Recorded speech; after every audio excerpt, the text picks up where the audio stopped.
Titanic, जिसे सिंकेबल भी माना जाता था और जो अपने टाइम के सबसे बड़े पैसेंजर जहाज़ों में से एक था, 1912 में अप्रैल को अपनी पहली यात्रा के दौरान एक आइसबर्ग से टकराने के बाद अटलांटिक महासागर के बर्फीले ठंडे पानी में डूब गया।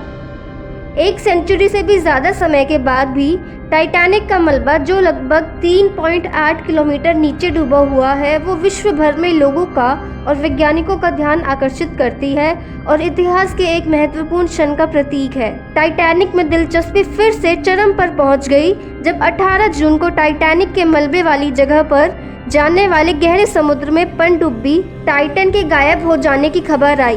पनडुब्बी में 4 लोग और उनके साथ सबमरीन पायलट भी सवार थे, जो समुद्र तल से 12,500 फीट नीचे स्थित टाइटैनिक को प्रत्यक्ष रूप से देखना चाहते थे। 4 दिनों की खोज के बाद सबमर्सिबल सबमरीन को ऑपरेट करने वाली कंपनी ओशियन गेट एक्सपीडिशंस ने घोषणा की कि लापता सबमरीन में विस्फोट हो गया है और इसका मलबा टाइटैनिक के अवशेषों के पास पाया गया है। जो 5 लोग सबमर्सिबल पनडुब्बी में सवार थे, उनकी डेथ हो चुकी थी। टाइटन एक सावधानी पूर्वक इंजीनियर की गई 6.7 मीटर लंबी पनडुब्बी थी, जो 18 जून को गहरे समुद्र में अपने 11 घंटे वाली यात्रा के दौरान उसमें गोता लगाने के बाद केवल 1 घंटे और 45 मिनट में रेडार से गायब हो गई।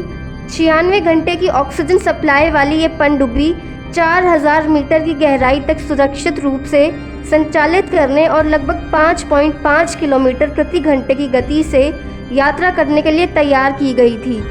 सबमर्सिबल में 5 लोग थे: Stockton Rush, OceanGate Expeditions के फाउंडर और चीफ एग्जीक्यूटिव, जो जहाज़ का संचालन कर रहे थे; हामिश हार्डिंग, एक ब्रिटिश व्यापारी और एक्सप्लोरर; एक दूसरे ब्रिटिश बिजनेसमैन शहजादा दाऊद और उनके बेटे सुलेमान, जो पाकिस्तान के सबसे अमीर खानदानों में से एक थे; और पॉल हेनरी नार्गोलेट, एक फ्रेंच मैरीटाइम एक्सपर्ट, जो टाइटैनिक के पास लगभग 35 से भी ज़्यादा बार गोता लगा चुके थे। नीचे जाने के बाद 1 घंटे 45 मिनट के बाद ही टाइटन के साथ संपर्क टूट गया था। कुछ लोग तो इसे द कर्स ऑफ टाइटैनिक भी बोल रहे हैं, पर इतना बड़ा हादसा हुआ कैसे? इसके बारे में आगे जानने से पहले हम थोड़ा समय में पीछे चलते हैं और देखते हैं 1912 में टाइटैनिक के साथ हुआ क्या था। टाइटैनिक एक ब्रिटिश समुद्री जहाज़ था जो 15 अप्रैल 1912 को एक आइसबर्ग से टकराकर उत्तरी अटलांटिक महासागर में डूब गया था। 1500 से भी ज़्यादा लोग मारे गए, जिससे ये उस समय की किसी भी एक जहाज़ के डूबने की सबसे डेडलीस्ट। 1985 में रॉबर्ट बॉलर्ड ने न्यूफाउंडलैंड के तट से समुद्र तल पर टाइटैनिक के मलबे का पता लगाया। मलबा लगभग 3810 मीटर यानी कि 12500 फीट की गहराई पर है।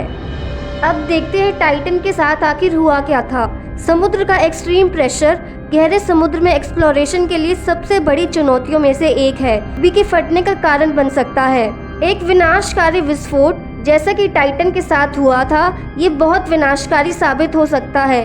ये सीवियर प्रेशर इम्बैलेंस की वजह से उत्पन्न हुई एक वायलेंट घटना है और इसकी तुलना एक खाली सोडा कैन को कुचलने से की जा सकती है।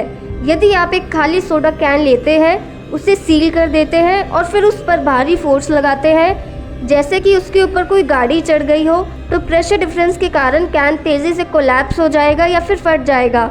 लेकिन आप सोच रहे होंगे कि जब टाइटैनिक डूबा था तो वो क्यों नहीं फटा, जबकि डूबते समय टाइटन पनडुब्बी तो फट गई। इसका आंसर इस बात में है कि इन दोनों पर किस तरह का दबाव डाला गया था।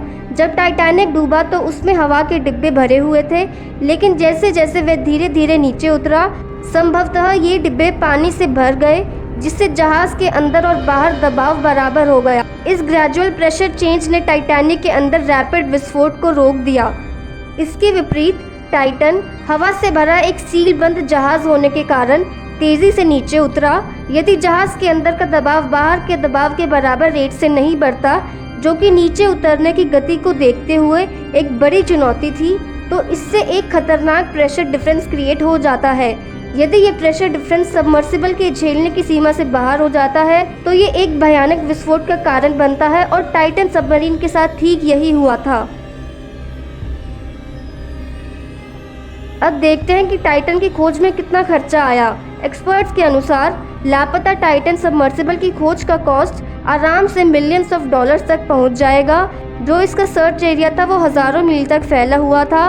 इस खोज में कई देशों की एंटिटीज शामिल हुई थी, जैसे कि US coast guard, Canadian coast guard, US navy और बाकी एजेंसीज और प्राइवेट एंटिटीज। रिसेंट टाइम्स में ऐसा कोई समुद्री खोज नहीं किया गया है जिसमें विशेष रूप से इतने सारे देश और यहाँ तक कि प्राइवेट एंटिटीज भी शामिल हुई हों।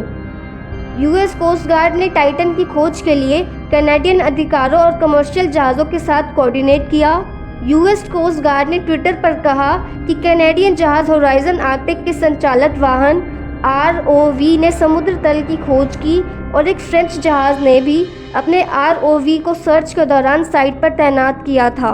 अमेरिकी नौसेना ने भी समुद्र में एक मशीन को भेजा जो समुद्र से भारी वस्तुओं को रिकवर करने की मदद करती है। सोनार प्लवों को तैनात किया गया था और सोनार का उपयोग पानी के नीचे पनडुब्बी का पता लगाने के लिए किया गया था।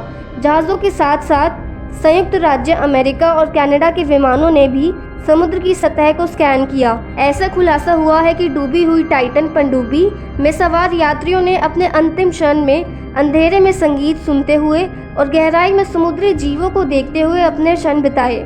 टाइटन पनडुब्बी में लोगों की दुखद मौत गहरे समुद्र के रिलेंटलेस और अनफॉरगिविंग नेचर की याद दिलाती है। असफल टाइटन अभियान न केवल लोगों की जान गंवाने में और नुकसान के पैमाने में टाइटैनिक आपदा के समान है, बल्कि सदियों पुरानी समुद्र एक्सप्लोरेशन और उसके साथ आने वाले जोखिमों को भी दर्शाती है। इस इंसिडेंट को हम चेतावनी के रूप में भी ले सकते हैं कि समुद्र की गहराई एक ताकतवर सीमा बनी हुई है जो सम्मान और केयरफुल नेविगेशन की मांग करती है। फिर भी ट्रेजेडी के बावजूद वैज्ञानिक द्वारा एक्सप्लोरेशन की भावना कायम है जो हमें समुद्र के गहरे रहस्यों को उजागर करने में हमारी सहायता करेगी। तो दोस्तों, आपको आज की वीडियो ये कैसी लगी कमेंट कर ज़रूर बताएं और अब हम मिलते हैं अपनी नेक्स्ट वीडियो में। वीडियो देखने के लिए धन्यवाद।